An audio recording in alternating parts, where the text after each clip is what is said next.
হাতে মাত্র আর কয়েকটা দিন, তারপরে হিন্দু ধর্মাবলম্বীরা মেতে উঠবে বাসন্তী পুজোর আনন্দে। বাসন্তী পুজোকে সামনে রেখে কমলপুরের ফুলছড়ি মূর্তিপাড়ায় মৃৎশিল্পী বর্তমানে মূর্তি তৈরিতে ব্যস্ত। মৃৎশিল্পী রাজীব ভট্টাচার্য, মিন্টু রুদ্র পাল ও মৃৎশিল্পী অনিতা রুদ্র পাল সময় মতো প্রতিমার সম্পূর্ণ রূপ দিতে ব্যস্ত। মৃৎশিল্পীদের সাথে কথা বলে জানা যায়, এবার অন্য বছরের তুলনায় বাসন্তী পুজোর সংখ্যা বৃদ্ধি পেয়েছে। মৃৎশিল্পী মিন্টু রুদ্র পাল জানান, ফুলছড়ি মূর্তিপাড়ায় 10 থেকে 12 জন মৃৎশিল্পী রয়েছেন, সবাই কম বেশি মূর্তির অর্ডার পেয়েছে। এইবার বাসন্তী পুজোর সংখ্যা অন্যান্য বছরের থেকে অনেকটা বৃদ্ধি পেয়েছে। ফুলছড়ি মূর্তিপাড়ার প্রতিমার সুনাম রয়েছে, তাই অর্ডার আসে ভালো। মৃৎশিল্পী মিন্টু রুদ্র পালের আশা, আগামী দিন বাসন্তী পুজো আশ্বিন মাসের দুর্গাপুজোর রূপ নেবে।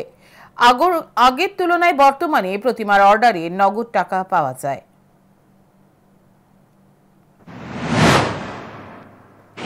প্রতিমা আমরা বানাই, আমরা তৈরি করার জন্য শিল্পী আছি, মোটামুটি ভালো কাজ চলছে। রাত পরে বাসন্তী পূজা বা ভালো মতো কাজ করছি।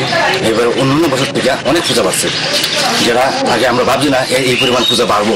তারপর দেখলাম আমরা আশ্বিন মাসে যে পরিমাণ কাজ করি, আগে পরে মনে হয় বাসন্তীটা সেম পরিমাণে যাইব, বাড়বো পূজাটা আশ্বিন মাসের মতো।